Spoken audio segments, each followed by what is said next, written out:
Okay, what's going on, everybody? My name is Mangg. Welcome back to Hanging with Mangg. We are playing, we're playing some Hitman 3 here. I was gonna play some Demon Souls on PS5, because I got a new cool 4K TV, and it looks pretty damn good. But I've discovered that my Elgato capture card is pretty ancient at this point. And I have no interest in recording or streaming 4K, but I can't even play in 4K and record in 1080p with the capture card I have. I have to get an upgrade. So I'll work on that.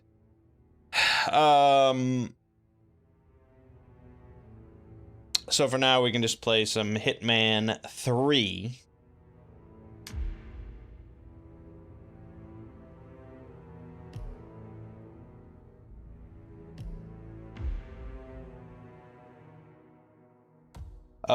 So Hitman 3 came out with some issues. Part of it is that this is an Epic Game Store exclusive, whereas the other games were not. And so, if you're like me, and you bought Hitman like 1 and 2 on Steam, and they want you to carry over your levels and stuff from those games into Hitman 3, the issue is that they don't have a system in... They didn't have a system in place for you to be able to transfer that shit over. Unless you bought the games on Epic Store, which, you know, there was no system in place to do that. So that caused a lot of outrage, and then they're like, oh, okay, well, we'll put in this little website where you can prove that you own the games on Steam, and you can bring it over to the Epic Game Store. That site, of course, completely shit the bed on release day, and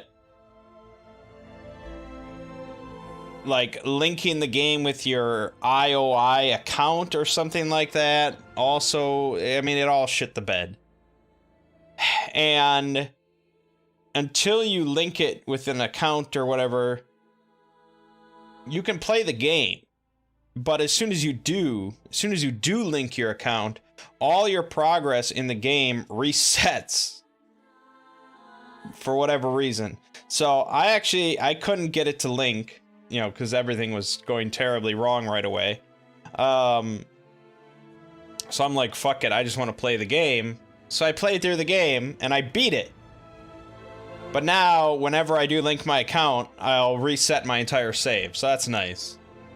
But the other funny thing is, it's sort of odd. I mean, obviously, like, the actual, like, story, you know, the campaign of it or whatever is not meant to be really lengthy, but it's just kind of funny. You pay $60 for this game, and it has essentially like 5.5 levels.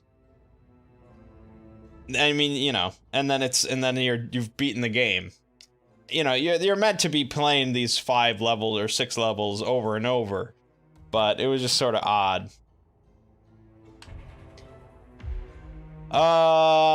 Anyways, if I sound different, it's because I am using a new microphone. And this is not...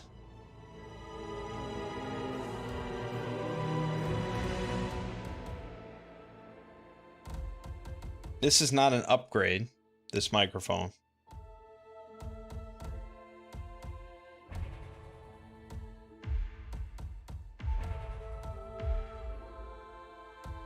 This isn't the first video I've recorded with this microphone. I recorded a part of Doom Eternal that is a test run but this will be the first one you hear.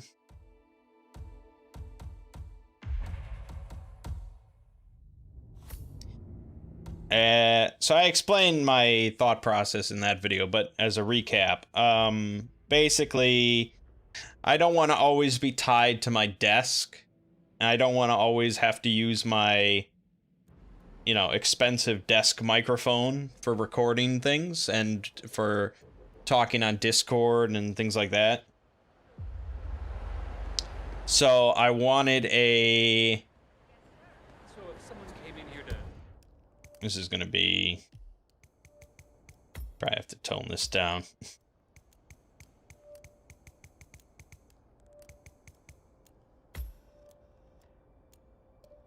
Basically what I wanted was like a headset. I want a headset, you know, headphones with a microphone. On behalf of His Royal Highness... And I was looking into what's a good... What's the best headset I can get, you know, with the best microphone. And not much. There really was never, I couldn't find like any high praise for any single headset microphone. It was all just like, yeah, it's fairly good. That was like the best you find.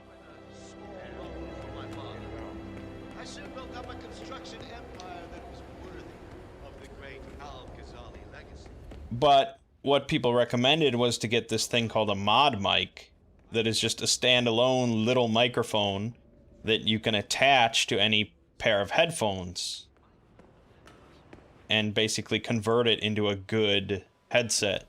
It's just a precaution. I've been personally invited by the Royal Highness Omar Al-Ghazali. I should have clearance. The name is Zaina Kazim. Sir, I understand, but you can't enter without being searched. Zana Kazim, aka the Vulture. One of the top agents working for Crystal Dawn, the Pan-African terrorist organization. I almost hired him myself once, but chose the Maelstrom instead. Now what is his business here? It's standard procedure. This is ridiculous. Well, think about it. And So yeah, that's what this is. This is a wireless mod mic. understood. Crystal. It's gonna be overall a slight audio downgrade. I mean, there's just no way around that. I don't think really there's any way to get any sort of headset microphone to be as good as a like an XLR desk microphone setup. That was a big waste of time. But I've been tinkering around with filters and you know, plugins, things like that, trying to get it to sound as good as I can with my limited knowledge. And I don't know, you can tell me what you think. I think it sounds all right. I have to do a lot more tinkering with like noise gating and preventing, you know, little incidental sounds, because the mic's pretty close to my mouth, and you know, you got to deal with the creaking of the headset and or brushing up against your shirt, you know, all sorts of stuff like that. So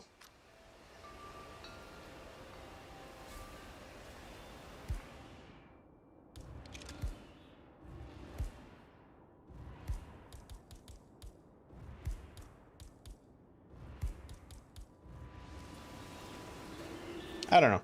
We'll see how it sounds. Like I said in the Doom video, if it ends up just not working out, people are just not happy with the quality, then we'll ditch it. You know, it's fine. Won't take a second, sir.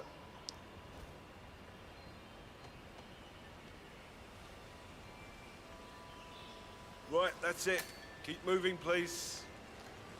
But like right now, I mean, this is a big part of why I wanted to get this. Is like right now, instead of sitting at my desk with like my elbows on the desk holding the controller, I can just lean back in my chair and play on my TV instead. And it just, you know, it works. Oisin MCP, love your work. Thank you. Thank you very much. Oh, Mr. Kazim. I'm glad you changed your mind. Arrogance can be a dangerous trait. Yes, indeed, it can.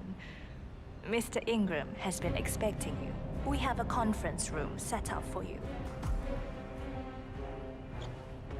From the looks of it, the stream is really stuttery, although the OBS preview is not stuttery, so I don't know what to think. Anyways, this week on this channel,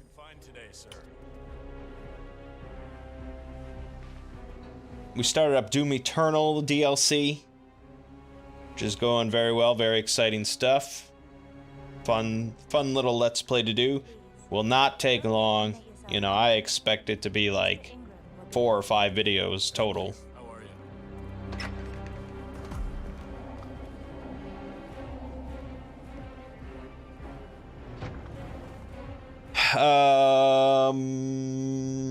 We started up Dragon Quest VI. That will be a lengthier Let's Play, of course. Big RPG. So that'll be going on for a while. Final Fantasy XIV is continuing. I uploaded a big 2-hour video in there that finished off Shadowbringers, which is a pretty big deal. Which all that leaves is the patch quests. So there's about like 15 more videos or something like that. And then we'll be done. I'll be done uploading Final Fantasy XIV for a while. Until patch 5.5, which will probably be in March or something. And then after that, we're just waiting on the next expansion. Mr. Kazim, a pleasure to meet you. Omar tells me great things. We had a variety stream on Wednesday of Baldur's Gate 3. Well, let's call it We had two brothers play Final Fantasy VI, which if you didn't watch it and you don't care, technically, of course, we didn't actually beat Final Fantasy VI because we can't ever finish an RPG on Two Brothers Play. We do. only time will tell. I have 2 assignments. We think that in the future, what we're gonna do is just when we can tell that the end is like coming up, and we want to do like, and we say like, okay, we're gonna finish the game in the next video. What we're gonna do is like during that week, we're gonna get together and just grind and just get like super overpowered, and then we'll finish the game together. Because clearly, like, even I cannot rush through and finish a game like that. Like, you know, even though I know the game's a lot better than he does, neither of us can come to completion, as it were. Pulitzer-winning freelance journalist. So we'd rather just get overpowered, beat the game, and, you know, rather than leaving it half finished or, you know, unfinished every time. It's just better that way. So next Saturday we're going to be moving on to Final Fantasy X. Come back and talk to Miss Toe. We'll be doing the PC remaster. I'm sure you can see yourself out. It's really barely a remaster. Ingram, Providence partner and brass balls billionaire. A legendary political fixer, Ingram is old money and as rotten. So we'll be doing that. We'll be playing it on 2 separate computers, and I'll be feeding in the second computer's footage into the first computer.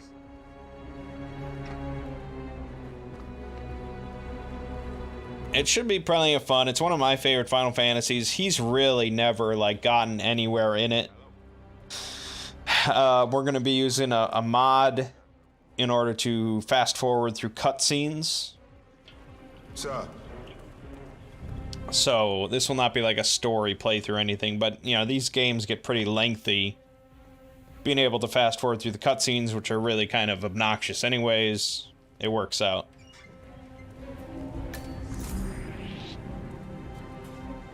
Sir, you should go back the way you... Don't get me wrong, but I hope we never meet again.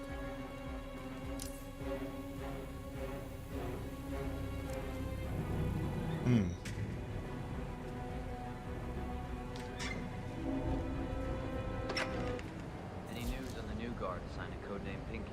I got word that he uses the building for business. Probably.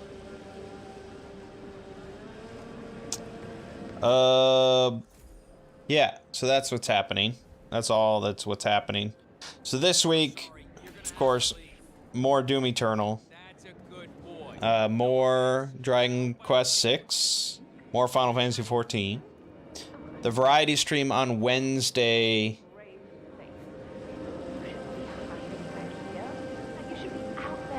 will be an unboxing stream of the Bloodborne board game. The boxes, I got 2 giant boxes the other day. They've been sitting there waiting to be opened. I have no idea really what I'm going to find in there. So, I think that'll be interesting. It'll be at least interesting just to look at all the miniatures, you know? There's going to be some cool miniatures in there. Will I make him listen to the laugh? Yeah, when I get to that cutscene, I will not fast forward through the laugh just to make him, just to torture him. Can we talk later? You know Cornelia. Greetings. Don't worry about her. Oh, wow. Do you see that? Oh, just a sec. What was his last tower called? I don't even remember. Every few years, it's like he just waves. So anyways, once Doom Eternal DLC is done, which, like I said, will not take long, I've been sort of inspired by playing through that little bit of Baldur's Gate 3, and what I'd like to do is a Let's Play of Divinity Original Sin 2, but a solo Let's Play. Meaning only a single character. That's, of course, my favorite thing to do with Baldur's Gate 2. So I want to just see if I can handle it with Original Sin 2 and see how it goes. There's no other way to describe it. Oh, darling, I don't disagree.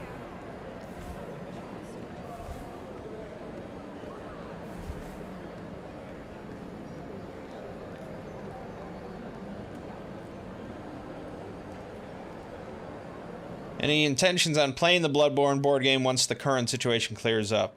Well, I'm gonna be playing it with my mom, actually, because apparently it's best with 2 players.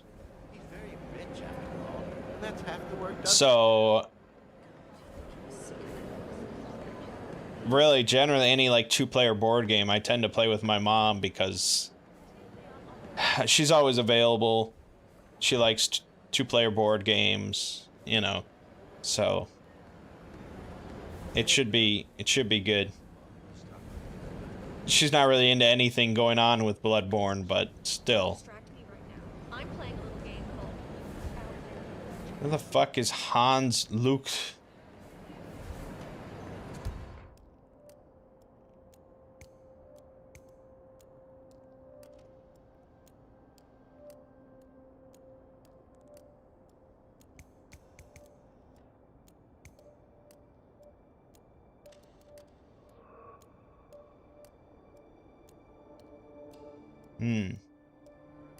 Okay. And he's apparently in this area? He definitely looks like he would stand out amongst the sea of brown-haired white men with nice-looking suits.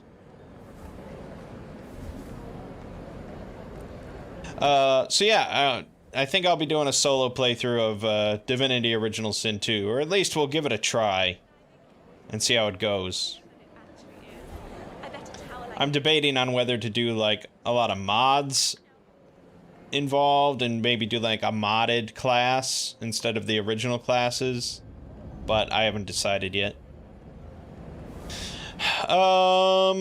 Yeah, so that's the plan. That's the game plan. I don't think this guy is here.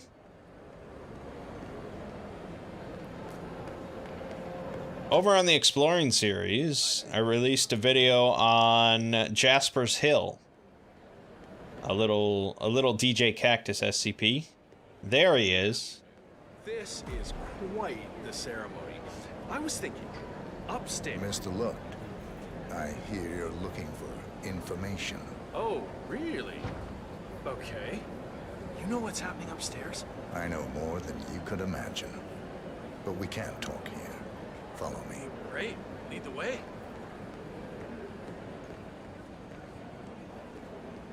Yeah, so Jasper's Hill, fine little SCP, nothing wrong with that.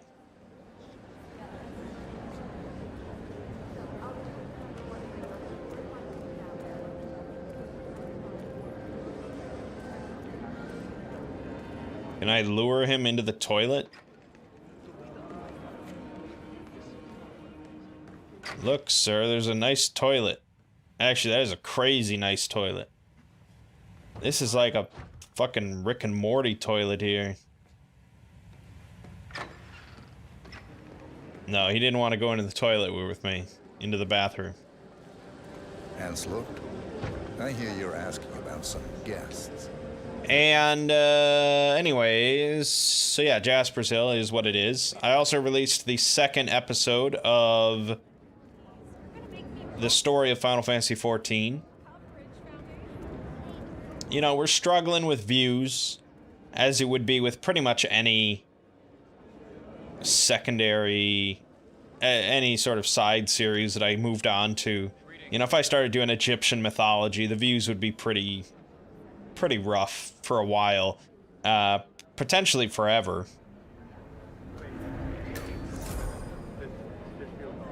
Where the hell am I, Bespin? It feels like that, doesn't it? Talk to me again, if you mean business. This is Dubai. Mr. Lucht, I think I might be able to help you. I'm not sure where to lure this guy. Find somewhere more quiet. Okay, I'm interested. After you. Eventually, sir, I will take you to a place where I can kill you. Hello, sir. Perhaps right here. So the people that are watching the Final Fantasy videos seem to be enjoying them overall.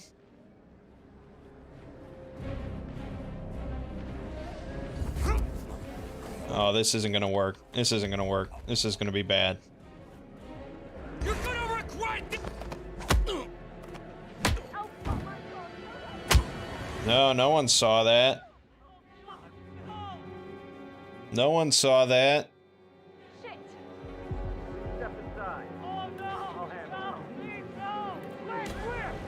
Look, no one even cares. Look, that guy doesn't give a shit.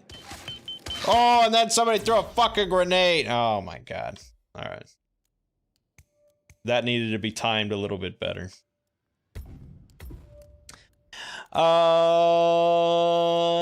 Right. Yeah, so the people that are watching the Final Fantasy videos seem to be mostly enjoying them, which is good. So eventually, you know, with any side series I do, I need to find a new audience other than the SCP audience, you know. The Royal Highness Omar Al-Ghazali is keeping a secret upstairs. You don't talk much, do you? So once I find the Final Fantasy XIV audience, the views should start to roll in, and it should be alright. You know, people seem to like the videos, so they're not, like, terrible.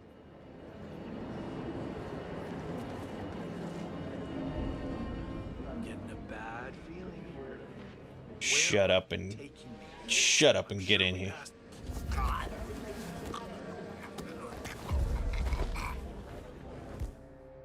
Okay, I gotta take a quick... Yes, that's it. Now Ingram trusts you, it's like shooting fish in a barrel. Done. Now wait. So yeah, I mean...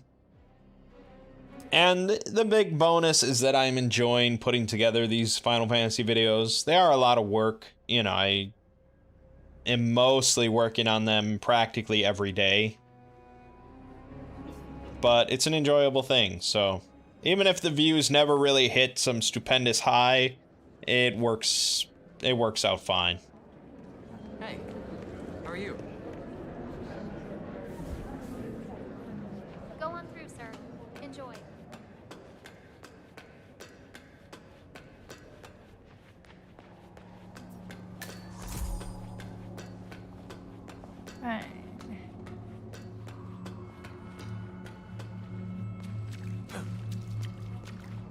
This week I worked on a video for cat SCPs. We did dog SCPs a while back. We're finally getting around to cats. In fact, I added cat SCPs to the polls on Patreon a year ago. So, that's the policy. After 1 year on the polls, if it doesn't get selected, I do it automatically. So, finally a year came up, we're doing cat SCPs. Should be a pleasant little video, nothing like outrageous or crazy or epic or anything like that. Just a little pleasant SCP video. Should do fine. Thoughts on Resident Evil Village? Somebody asked me that on the Two Brothers Play last night. I don't know who it was. I'm not going to be playing the demo.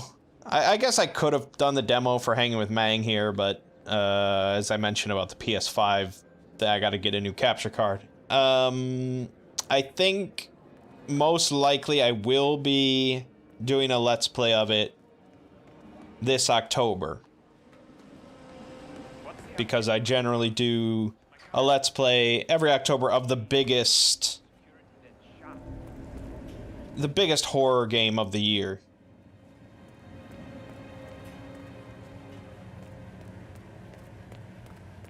And unless, I can't imagine Resident Evil 8 is not going to be the biggest horror game of the year. So, I really don't know anything about it. It looks kind of freaky, as it should, I guess, for a Resident Evil game. And as long as the reviews aren't dog shit, we'll play it in October.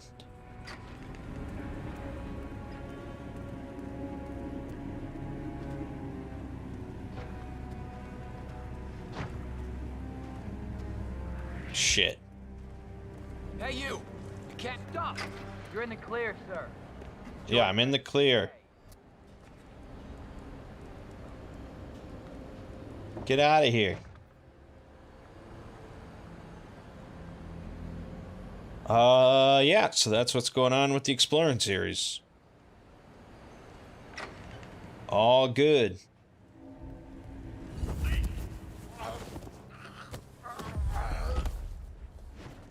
I don't even think this guy has a key card, so I don't know why I knocked him out.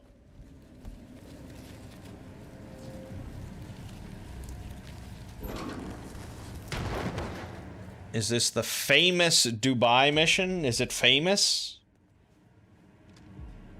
I wouldn't know if it's famous, but this is the Dubai mission. You can't be here. Who are you to fucking say who should and shouldn't be here? The lady filling the vending machine. I got a suit on and sunglasses. I look intimidating. Why would you ever call this person out? Anyways.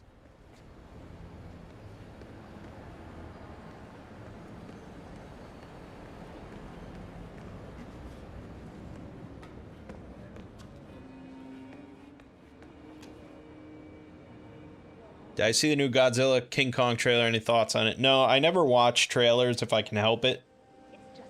I find you tend to enjoy films more if you don't watch trailers. But I do read people's comments on the trailers.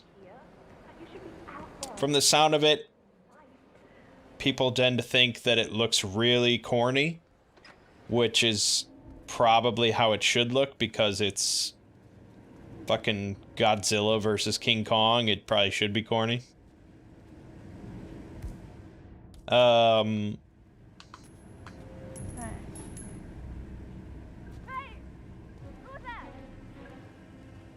know, I liked like the first half of the first Godzilla movie that they did.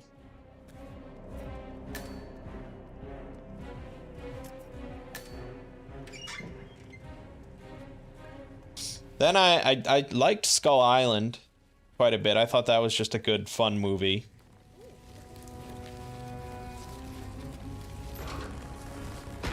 Then, The second Godzilla movie, yeah, I don't know. It had some cool moments, but overall, just, I don't know. It wasn't that enjoyable to watch, I guess. So, I don't know.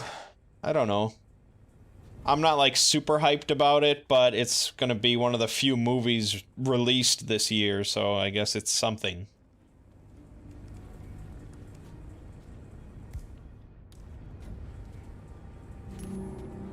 Okay. You, go. I hear ya. Why did I do it this way? No, don't do that. Use this.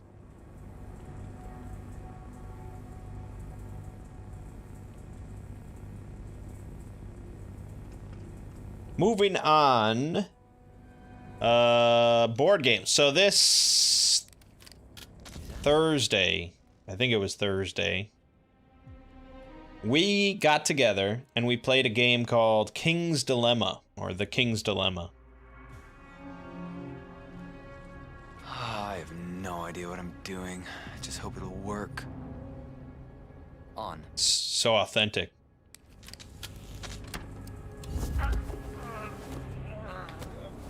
Someone finished this mission in 9 seconds? That's crazy. I gotta look that up. That sounds awesome. The director's Adam Wingard, pretty good track record, has never done films of this scale. Yeah, Adam Wingard's alright. I guess I can't crap on him too much.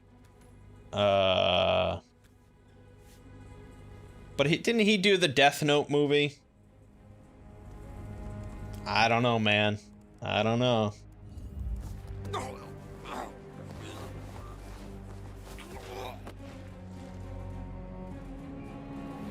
I'm just looking for a fucking key card.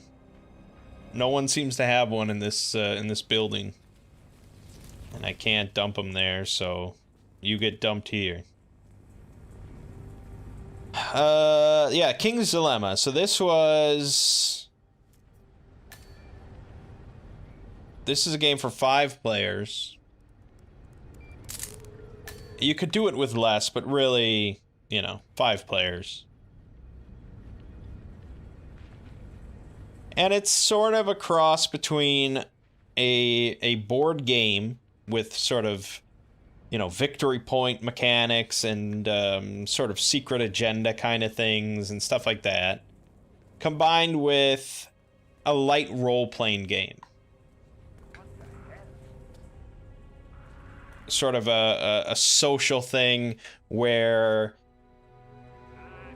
there's no real right or wrong answer. You're just conversing and deciding on different situations. Oh, dude, the guy's right here. All I'd have to do is just pop him one. Is that worth it? That's not really a good kill, is it, if you kill some other dude? Oh shit. Command, be advised, we have a casualty. Moving in. This isn't gonna work out. If I had any sort of melee weapon, or like a club. Oh well. Yeah. Fuck you. Right there. That's Marcus Stuyvesant, Providence partner, self-entitled and arrogant little worm.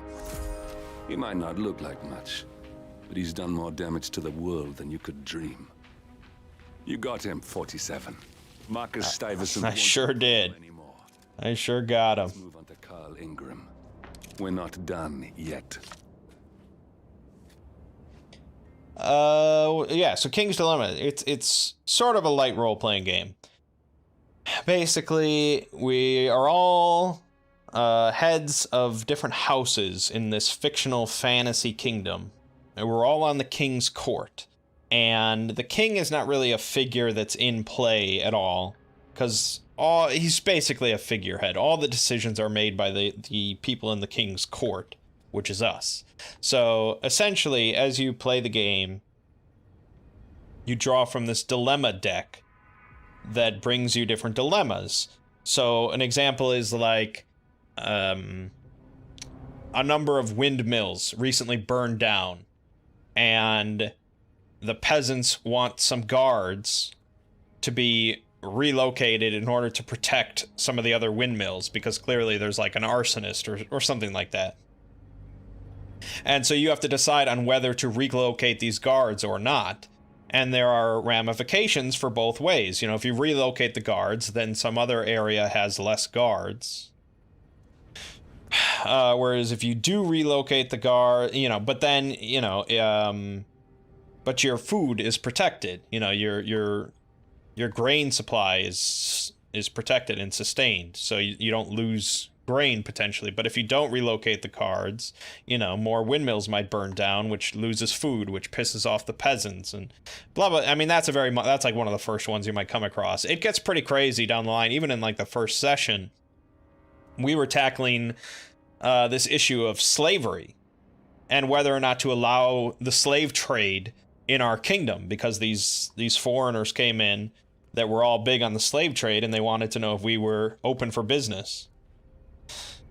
And there are, you know, ramifications both ways. Ultimately, we decided to allow slave trade. I didn't want it. I didn't vote for it, but it passed, and that really shot up our kingdom's wealth. There's a lot of money in trading slaves. But this hurt our, like, peasant workforce, because why would people hire, you know, normal labor when they could just have slaves do the labor instead? So that sort of hurt the kingdom's workforce and their welfare, but our wealth increased. And so we had a couple players that were very solely focused on the kingdom becoming very wealthy. So they put a lot of their votes behind passing the slave trade and allowing the slave trade. So there are ramifications either way, and it really gets sort of deep and heavy as you keep going, because depending on what you vote for and what happens, you open up new envelopes. There's like 75 envelopes in the box that you can open. And these add new, like, story developments, and these add new dilemmas based on your decisions. So we got cards based on our kingdom allowing slavery, whereas if we didn't, we would have opened an envelope that continued the story in the other direction, where we don't allow slavery. Another one was this expedition. There was this expedition that went north into this untamed area to just scout it out, and they went missing. And so we had to vote on whether or not to send, like, a military force to go find the expedition.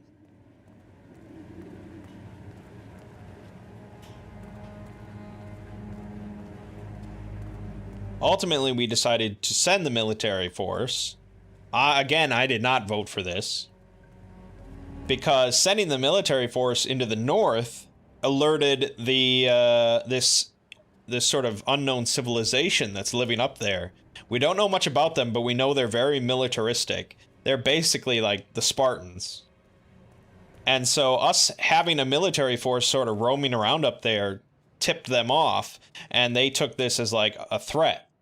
And so now we're basically on the brink of war with this kingdom, just due to misunderstanding, because now, like, they're preparing for war, so we're like, all right, fuck it, we gotta prepare for war. And this, you know, if we just talk to them, you know, and explain things, maybe it would go well, but we're not interested in that.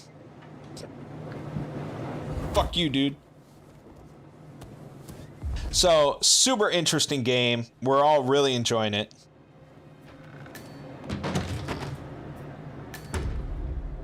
And I keep hoping for a key card, but I'm never gonna find one.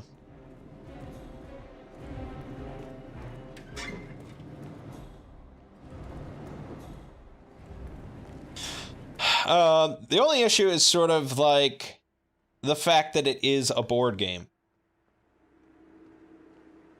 Poor guy just trying to do his laundry. Hey, man. If you're around when this bald dude shows up, you're a target. Anything could happen.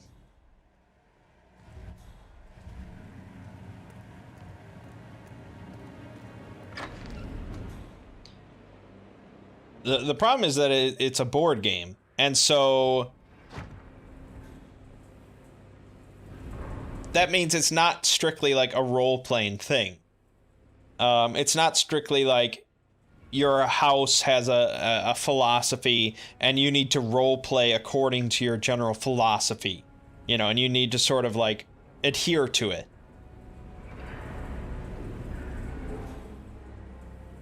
That's how I wish it would kind of be. But really what it comes down to is at the start of each game, and a campaign is like 15 games. At the start of each game, you're given this card, this secret agenda card, that basically determines how you want to vote in order to get the most points at the end, essentially. And so people aren't really voting like narratively, like, oh, do we want to risk war, or you know, do we want to you know, bring in slavery and start the slave trade, or do we not want to do that? You know, people aren't voting that way. They're really strictly voting for, if I vote this way, I'll get more points. And that's sort of the bummer for me personally.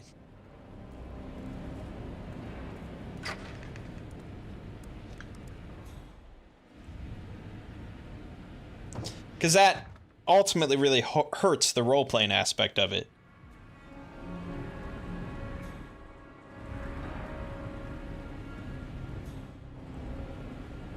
Because during the thing where we were talking about sending the military force to search for the expedition, Mert's like, "Oh, Mangg, what are you thinking about voting?" And I'm like, "Well, I don't want to risk war." And he had to like stop. He had no idea what the fuck I meant. That didn't give him any information because he had basically completely ignored the prompt, the actual dilemma, the text. Because every dilemma, when you read it, it gives you like a little hint of like what will happen to the different resources. So like, I'll tell them like, okay, if we vote yes on this, the wealth will go up. If we vote no on this, our welfare will go up, or, you know, something like that. So there's like those little general hints of what might happen or what will probably happen, but that doesn't tell the whole story. You know, there's other hidden effects. And so me saying like, oh, I don't want to risk war, like, he had no idea, because it was like, he expected me to say, well, I want wealth to go up. So I had to reread the whole text just so he could sort of suss out what the fuck I meant based on the narrative, you know, repercussions. So yeah, that's a little disappointing, but overall still, we all really enjoyed the first game, and we're going to be playing again tomorrow. So, I didn't stream it just because, you know, I'd rather... I got too much other shit to upload. I'm sorry. How's it going up here? We're good for now, but we've only got one fuse left in the fuse box. That's why we might get some irregularities. Well, luckily I'm allowed to be here. That guy didn't care that I suddenly leaped over a ledge. So yeah, that's that.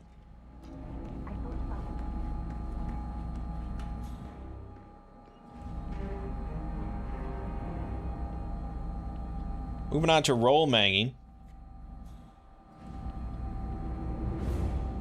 Yesterday we had I had a family D&D session. Not D&D, of course. Knave, but... Ugh! Ugh! Make that sound as I choke you out, pal. So yeah, a family knave session, which doesn't sound as catchy. We had 7 players.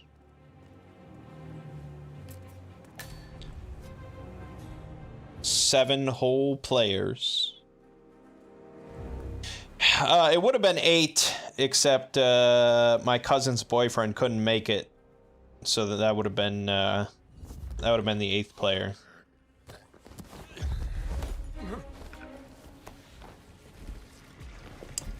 And I don't know, man. 7 players, 8 players, that's too many. That's just too fucking many. You know, I have a policy of I can't deny anybody if they want to come. Just because, you know, it's a really great hobby, and I want people to be interested. I want people to be able to try it out and give it a shot. And what is the game called? It's the RPG? I don't know what game you're talking. King's Dilemma, or are you talking about Knave?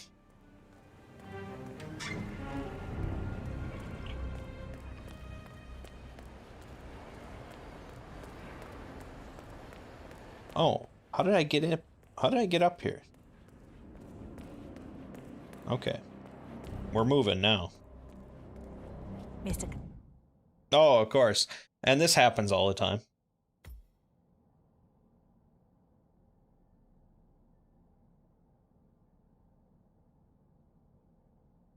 So I don't turn any player away because, you know, I want people to be able to give it a shot. And if I don't DM for them, if I don't allow them to come, you know, they'll probably never play it. You know, they'll never give it a chance.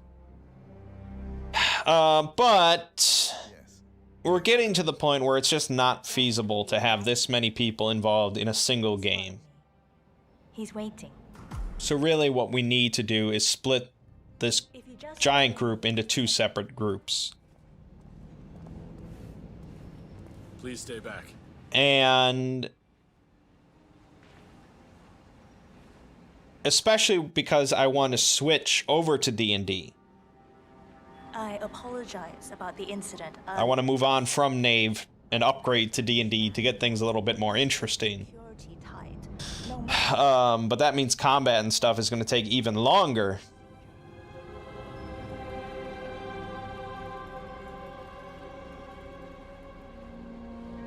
So, I decided I mean, we're gonna see after this session. We're gonna see who wants to come back for another session and who drops out and blah blah blah.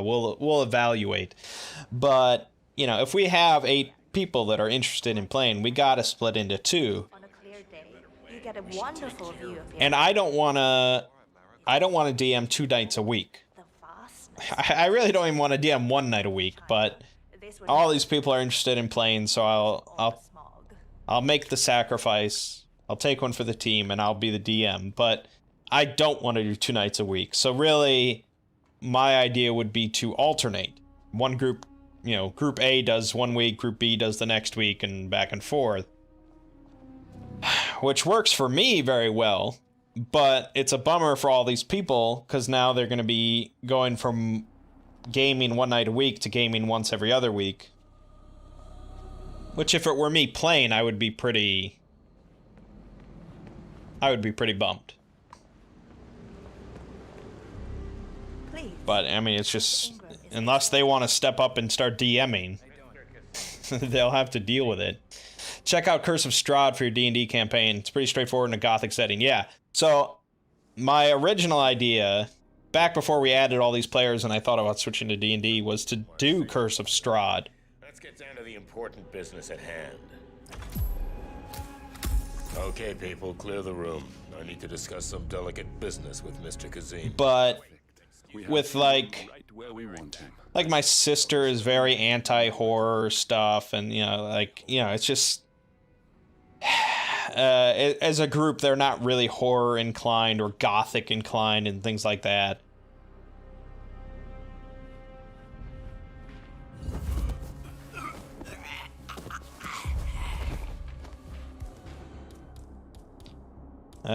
Fiber wire. Why not? Dead. We got him, 47. Soon there will be no more Providence.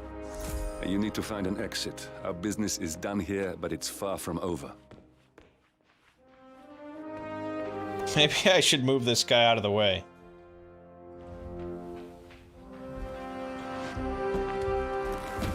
So yeah, they're not, I mean, overall as a big group, they're not really horror inclined, but if we split into 2 groups... Mr. Kazem, is the Meeting done?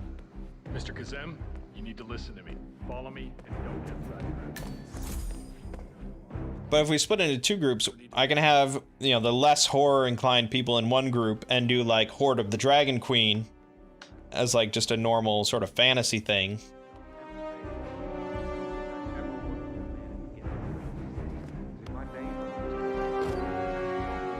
And then for the other group, I can run Curse of Strahd, which I really do want to run, because it's... From what I read, most people consider it to be, like, the best D&D campaign. I'm, like, talking about fucking Curse of Strahd here now. Let's do that again.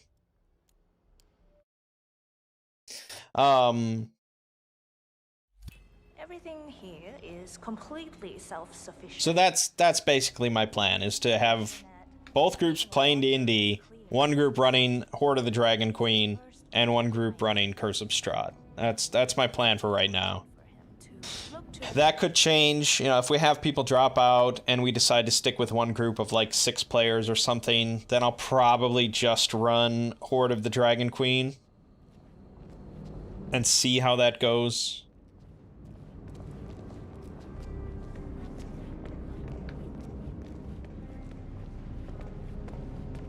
If that goes really well, then I know that Horde of the Dragon Queen moves into like Tyranny of Dragons or something, so I might do that. Here we are. Mr. Ingram. Mr. Cassie, so good to see you. You have the picture? But it's sort of all up in the air. But anyways. Your problem. So yeah, we had this big session, 7 people, and it's just so funny. Because usually I'm used to like 3 or 4 players in a group. Okay, people, clear the room. And when you have 3 or 4 players in a group, it just sort of makes more sense to be like traipsing through these dungeons and, you know what to do. Doing encounters and just sort of interacting with the world. You know, you're just this small, private little group. When you have 7 people tromping through a dungeon, all with crossbows out, just firing on anything they see, it's just so funny. I even said, like, all right, well, I'm not even going to ask if you're trying to be stealthy, because it's just impossible. There's no way, because they're not, like, sending scouts forward or anything like that. It's far from over. There's literally just 7 of them marching through a dungeon.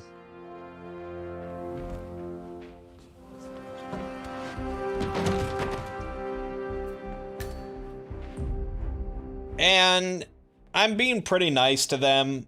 I'm not fudging that many numbers, and I'm rolling all my dice publicly. But, like, for the rules of Knave, I think, like, when you go to 0 HP, you're pretty much dead. I mean, that's sort of OSR. But I'm basic. If they go to 0 HP, as long as they get healed within 10 minutes, they're fine. And they found a wand of Cure Light Wounds with like 23 charges on it, so they've been using that a lot. So no one's died, which, you know. But I think they feel like they could die, so that's good. And in fact, they're almost too cautious. They came upon a room at some point with like 4 guys just like training together. They were like sparring. Sidetracked. And they were like afraid to go in there. There's 7 of them against 4. They completely outnumber them. They could just rain down crossbow bolts and be done with it, but they were afraid to go fight them. And I'm like, I was like, come on. Come on now. Mr. Kazem, you need to listen to me. What? I'm fucking following you, dude. Yeah, so... Jesus Christ. Oh, now I'm too close to him. Get out of my world. Get out of my world! Who says this shit? I feel like killing this dude.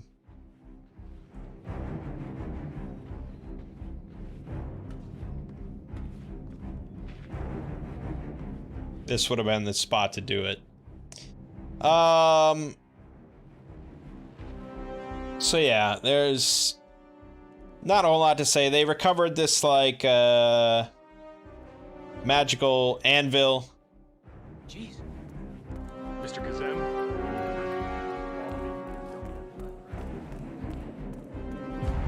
There we go. They recovered this magical anvil, and that weighed like 150 pounds. So they're just sort of like carrying this along with them through this dungeon. They came to this room at the end of this section of the dungeon that had like a half orc, a drow, and like a big wolf companion, and they were all in this room filled with like bookshelves and maps and stuff. And they saw this big map on the table, and they're like, they didn't even know what the map was, but they're like, we need that map. We need it. So one of the characters had bought a potion of super speed in one of the cities. You know, he had asked, like, oh, is there a potion that can give me, like, super speed? And I'm like, sure. You know, I didn't even think about what it would actually do when he drank it, but I let him buy it for a lot of money. If, you know, that's how they want to spend their money for a one-time use super speed potion, fine, you know.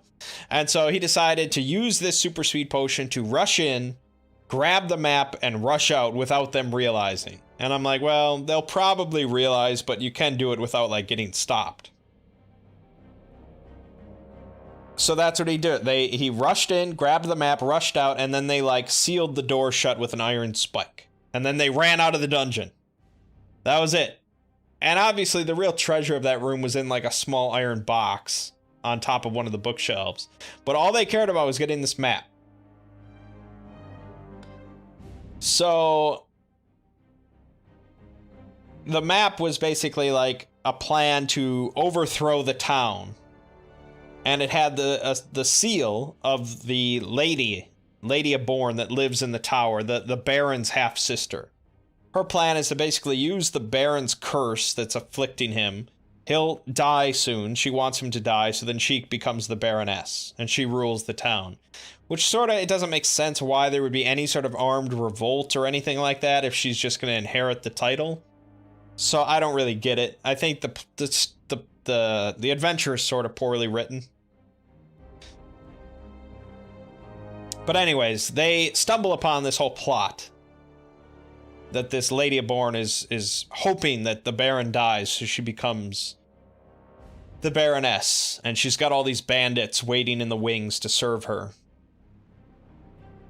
And so they go back to Wildsgate, they go back to the town, and they're like, how do we stop this? How do we overthrow this Baroness, this lady, you know, how do we prevent her from doing this?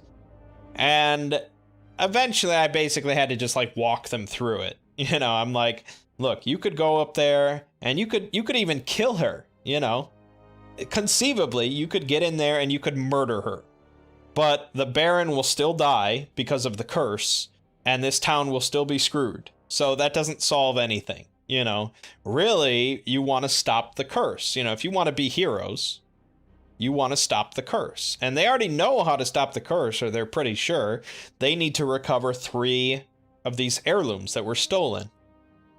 Now, they think they've already got one of them because it's a crown, a scepter, and a sword, and they happen to find a crown in one of the dungeon vaults or whatever. That's not the crown they need, but they don't know that yet. So they're like, okay, eventually they're like, okay, we just need to go back, we need to go into more dungeons. And eventually I'm like, I laid it on really thick. I'm like, look, you're gonna need to go to all 3 of these dungeons in order to get everything. So they're like, okay, fine, you know. They accepted this at this point. So they went back to the place they were in, back to where the bookshelves were, and there was a big battle. They were victorious, of course. They won. And they looted the whole room. They found a very nice key inside of an iron box, and they realized that this is one of 3 keys that they need for this pedestal that they found. And they don't know what's behind the pedestal. They keep thinking that they're going to find each heirloom in one of the 3 dungeons, but really they're going to find one of 3 keys, and they get all 3 keys to get the heirlooms. So they did that. Then they're like, okay, let's move on. And they moved into the Goblin dungeon. And it's basically just like combat after combat. I mean, that's what this whole module is, and that's basically what every OSR adventure is. If I could find some good OSR adventures that were like a healthy mix of non-combat and combat, it would be good, but most of these are just dungeons, and you just go through the dungeons and you're either dealing with traps or with combat. Or both. That's why I'm a bit more interested in running D&D stuff, because there tends to be more like social stuff involved. At least from what I've read. Or, you know, there's not as many just like, oh, these 8 dudes ambush you. You have to fight them. You know, there's options. So anyways, yeah, they go into the goblin thing. They go up this staircase. They jump over this very obvious pit trap, but then the goblins send down like this corpse of an ogre that's hanging from the ceiling, and they like send it flying down the stairs. And the players didn't realize that it was not a real ogre at first, so they tried to like, they used one of their spells to like try and web it up. They had a webbing spell to try and web it to stop it, but they webbed the ogre itself. I actually had to ask specifically if they were creating like a barrier of web to try and stop it, or if they were webbing the ogre itself. They webbed the ogre, which, you know, it's just a corpse. It's just hanging there and flying down on like a rope. So it crashed into all of them. They sent a few of them flying into the pit, and then the rest were attacked by some goblins, and, you know, they cleaned up, and then they go into the next room, and it's like, oh, you find 9 more goblins, and they attack you. So they kill all the goblins. Then they go into this other room, and they find like a goblin shaman, and none of them speak goblin, of course. So they just shoot it. They just all barraged it with crossbow bolts, and just fucking turned it into a pincushion. So that was done. They searched the room. I mean, they're getting very good about searching every room and looting every corpse. So that's good, at least. Then they go past the dead shaman, and they find like a well. Like they find a well with a bucket and like this little pond, essentially. They're on like a ledge, and there's a bucket with a hole, but they can look out over this pond. And they just smell death. You know, it's just pure death. This is where they like throw corpses and stuff. And they become convinced that there's no way it's just a dead end. You know, there's no way this is just some pit. There's got to be something there. So one of the players like rappels down on a rope to try and check it out, and he sees some goblin corpses floating in the water. He sees a little rocky island with a coffin on it. So there's a coffin down there for some reason. And then there's like this moving shadow, like a ghost shadow enemy, whatever, and that starts moving towards him, and he immediately starts scrambling up. But, you know, I had to take one swing at him. I missed on my roll, so he avoided the shadow's touch, which was good. But now they're pretty afraid. And that's where we ended the session. But they were like, how would we get in? And so they asked Artemis, how would we get over to the coffin? So I sat there for like a minute, 30 seconds. And I was like, okay, if I was a player, if I was playing in this game and I was playing as Artemis, how would I decide to get over to the coffin to check it out? And so I told him exactly what I would do as a player. I would throw down one of the goblin corpses of the goblins they just killed as a distraction, and then I would have the player that can go invisible, basically like climb over to the coffin, check it out, and return back. Or I would have the player that can teleport over there and then teleport back. Either one, really. That's probably what I would do. because they don't have that many options. They don't want to fight the Shadow. They'll get their asses kicked, so. I mean, there isn't that much in the coffin. There's like a magic sword and some rubies and stuff. But, you know, it's something. Yeah. So, we're going to see how it goes. We're going to see if anybody drops out. I plan on at least finishing this adventure before we switch over to D&D and maybe split up the group or anything like that. So, depending on how quickly they progress, it could be 2 to 3 more sessions.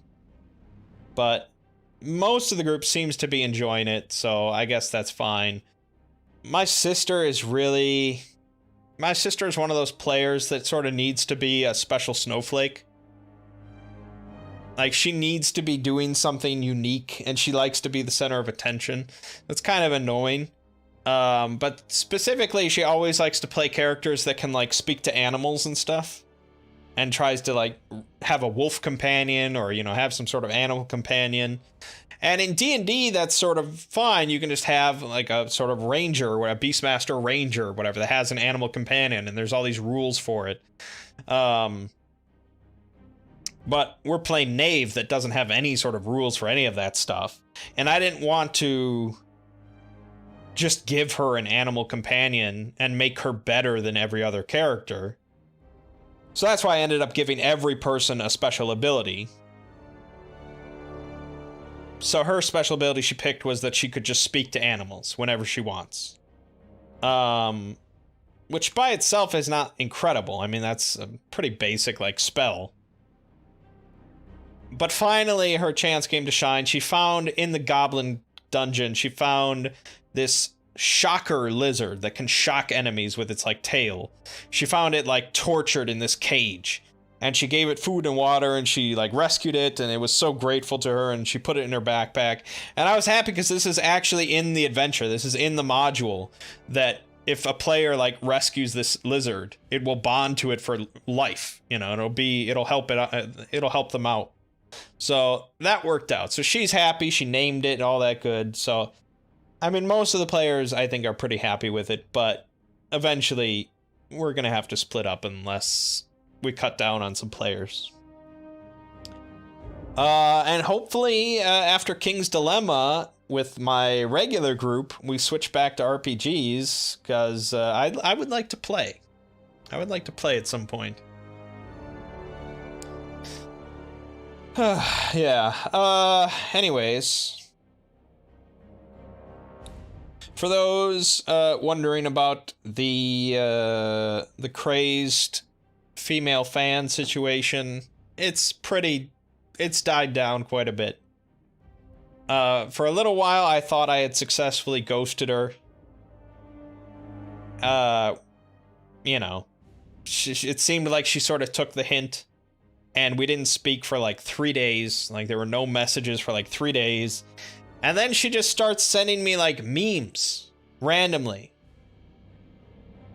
And it's like, look,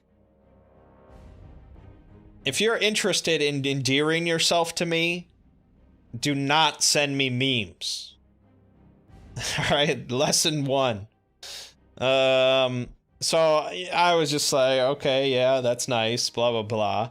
And I thought, all right, you know, I mean, she's not the first fan to just randomly send me memes and expect, you know, just to foster some sort of friendship, but whatever, I can live with it. And then last night, while I'm playing D&D with the family, she just randomly sends me a nude and says, thinking of you. And it's like, I thought we were past this.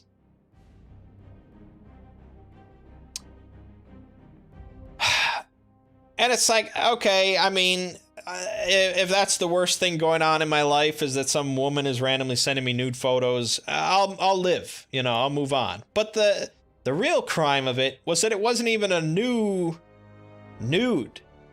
It was one she had sent before. And it's like, look, if you're gonna send nudes, you can't repeat. They gotta be fresh. You can't, did she think I wouldn't recognize? When it comes to nude photos, I got 20/20 vision, all right? I know what I'm seeing. So I called her out. I'm like, look, you know, you're gonna have to send some fresh shit if that's what you're doing.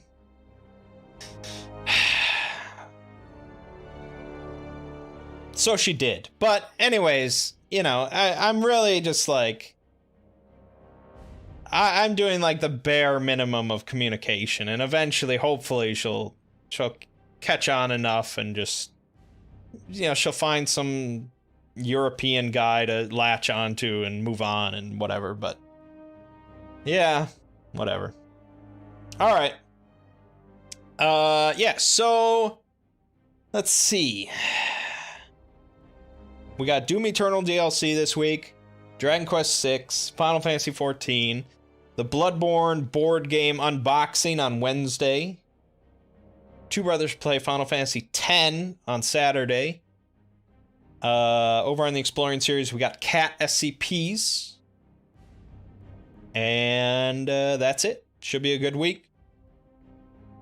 So, yeah.